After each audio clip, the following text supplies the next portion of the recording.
Hola, bienvenidos a Viaje Pedagógico a través del tiempo. Yo soy Mónica Cañas y los acompañaré en este espacio propuesto para pensar la educación desde sus raíces históricas, sus fundamentos teóricos, sus prácticas situadas y sus desafíos contemporáneos. Para hablar de ello me acompaña Alice Vargas, compañera de estudio de la Maestría en Educación mediada por las TIC de la Universidad Tecnológica de Bolívar.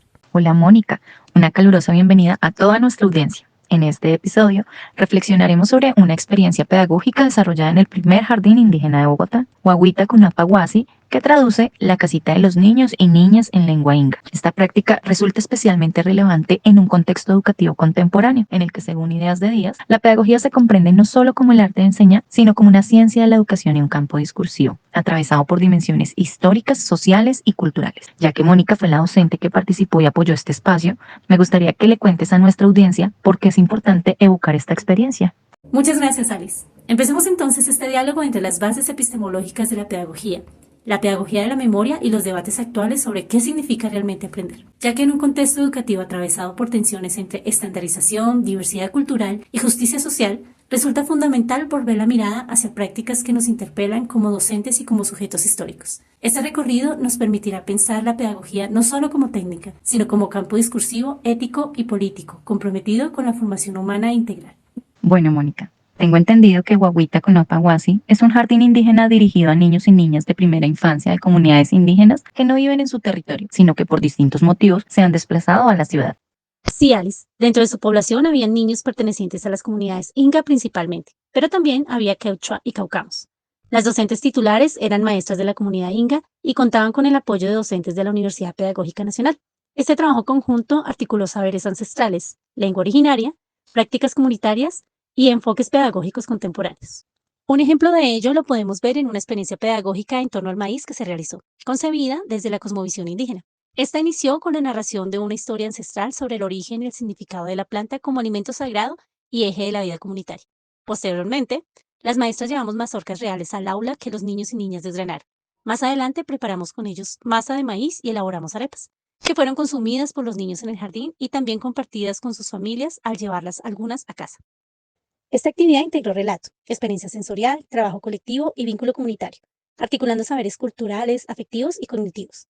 Al involucrar el cuerpo, los sentidos y la emoción, la actividad se alinea con enfoques contemporáneos del aprendizaje significativo y experiencial, como plantea Brunner. El conocimiento se construye activamente cuando el niño explora y participa en procesos reales, convirtiéndose en protagonista de su aprendizaje. Qué interesante, Mónica. Y cuéntanos, ¿en dónde y cómo funcionaron? Bueno, Alice, la experiencia no estuvo anclada a un único escenario, debido a los cierres y aperturas del funcionamiento del jardín, que estuvieron marcadas por las luchas de la comunidad frente a algunas políticas de la Secretaría de Integración Social. Funcionó en distintos espacios de la ciudad, como Usminia, cerca al barrio 20 de Julio, y posteriormente en el Cabildo ubicado en el centro de Bogotá. Esta itinerancia evidenció que la pedagogía no se reduce a un lugar físico, sino que se encarna en prácticas educativas vivas, situadas y profundamente contextualizadas, donde el espacio físico y el contexto son importantes e influencian en gran medida lo que sucede en el escenario. Pero la fuerza principal del proceso de enseñanza está en la reflexión pedagógica e intencionada que hacen sus actores en medio de ella. Claro, Mónica, yo creo que más que una limitación, esta movilidad territorial se convirtió en una experiencia formativa que reafirmó la educación como práctica viva, histórica y política, donde el territorio, la memoria y la identidad se integran al proceso educativo. Así es, Alice. Desde una perspectiva conceptual, esta experiencia se articula con la comprensión de la pedagogía como ciencia, cuyo objeto de estudio es el proceso educativo y la comprensión y puesta en práctica de su sistema teórico propio, de una manera flexible y creativa. Es la base de la educación en función de la formación integral del ser humano, ya que esta práctica no solo se centraba en potenciar habilidades que los niños necesitaban para ingresar al sistema escolar en primaria, sino en especial en fortalecer la identidad cultural y transitoria de los estudiantes, junto con la resignificación de estas desde un contexto diferente al propio. Asimismo, se relaciona con la pedagogía entendida como un saber interdisciplinar, que se nutre de la psicología, la sociología y la antropología para comprender los procesos educativos en contextos específicos, ya que los aprendizajes más significativos surgieron del diálogo de saberes entre las culturas allí presentes, y la interculturalidad como un aprendizaje continuo del otro para leerse y construirse a sí mismo. Mónica, entonces la práctica de Guaguita Cunapaguasi también se vincula con enfoques de la pedagogía crítica y las pedagogías del sur, en tanto reconoce los saberes ancestrales como conocimiento legítimo y promueve el diálogo de saberes frente a modelos educativos hegemónicos. En este sentido, la pedagogía se concreta como praxis reflexiva y transformadora.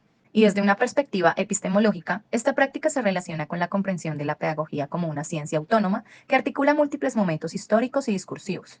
Abarca, plantea que el conocimiento pedagógico se construye a partir de la articulación de los momentos prelógico, filosófico, científico y lingüístico, siempre en relación con la práctica educativa. A mi modo de ver, Huahuita Cunapaguasi materializa esta articulación al integrar creencias ancestrales, reflexión ética, saber pedagógico y lenguaje propio de las comunidades indígenas. Sí, Alice. Asimismo, esta experiencia se vincula con la noción de educabilidad entendida como movimiento hacia la libertad. Para Zambrano Leal, educar es acompañar el devenir humano sin negar la esencia cultural, lo que se evidencia en una propuesta pedagógica que reconoce a los niños como sujetos históricos, portadores de memoria y cultura. Desde la pedagogía de la memoria, esta experiencia se inscribe en lo que Domínguez Acevedo denomina una práctica ético-política orientada al reconocimiento de los sujetos como históricos y la construcción de memorias colectivas.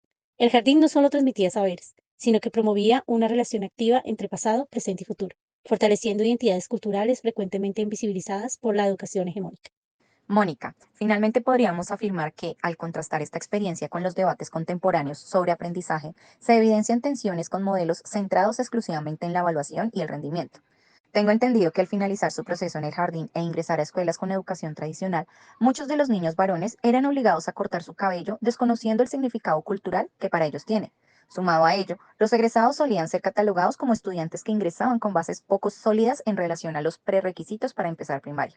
Y por ejemplo, Lucas Gortázar cuestiona una educación enfocada en aprobar más que en aprender, mientras que los enfoques de educación eficaz subrayan la importancia de prácticas significativas, contextualizadas y con sentido para los estudiantes. Desde esta perspectiva, Huahuita Cunapaguasi propone una pedagogía del sentido antes que del resultado, y deja en evidencia cómo la escuela tradicionalmente suele priorizar unos saberes sobre otros, desconociendo la diversidad y riqueza cultural de sus estudiantes. Totalmente, Alice. Entre sus principales alcances, la experiencia fortaleció la identidad cultural de los niños y niñas y favoreció aprendizajes significativos desde su cosmovisión. No obstante, también evidenció limitaciones estructurales, principalmente la inestabilidad institucional y las tensiones entre la educación propia y las políticas públicas estandarizadas, tal como muestra la historia de la pedagogía. Las prácticas educativas siempre están atravesadas por contextos históricos y relaciones de poder. Sí, Mónica. Además, su replicabilidad en otros contextos no puede entenderse como una simple transferencia de modelo, sino como una invitación a pensar prácticas educativas contextualizadas, dialógicas y reflexivas. Como señalan Hincapié y otros, la pedagogía requiere una relación dialéctica entre teoría y práctica, donde el docente asuma un rol crítico frente a las condiciones históricas y sociales de la educación. Sí, Alex. En síntesis, Guaguita Cunapaguasi nos recuerda que la pedagogía es un campo discursivo vivo de reflexión y acción, atravesado por la memoria, la cultura y la búsqueda de la libertad, que debe ser orientado a la formación integral y al reconocimiento de la diversidad cultural. Este viaje pedagógico nos invita a pensar cómo esta práctica puede ser adaptada o resignificada en otros escenarios educativos, reconociendo siempre el territorio, la historia y las voces de las comunidades. Porque comprender la pedagogía en el tiempo es también una forma de transformar la educación en el presente. Así es, Mónica. Adicionalmente, creo que esta experiencia también nos invita a preguntarnos cómo construir una educación más justa, inclusiva y humanizadora. Y así, el viaje pedagógico realmente está en repensar y tratar de contestar de qué manera nuestras prácticas educativas actuales pueden dialogar con la memoria, el territorio y la diversidad para formar sujetos críticos y comprometidos con su historia y su comunidad. Claro que sí, Alice. Es una pregunta que queda abierta a nuestra audiencia, docentes, directivos y comunidad educativa en general. Gracias por acompañarnos en este recorrido.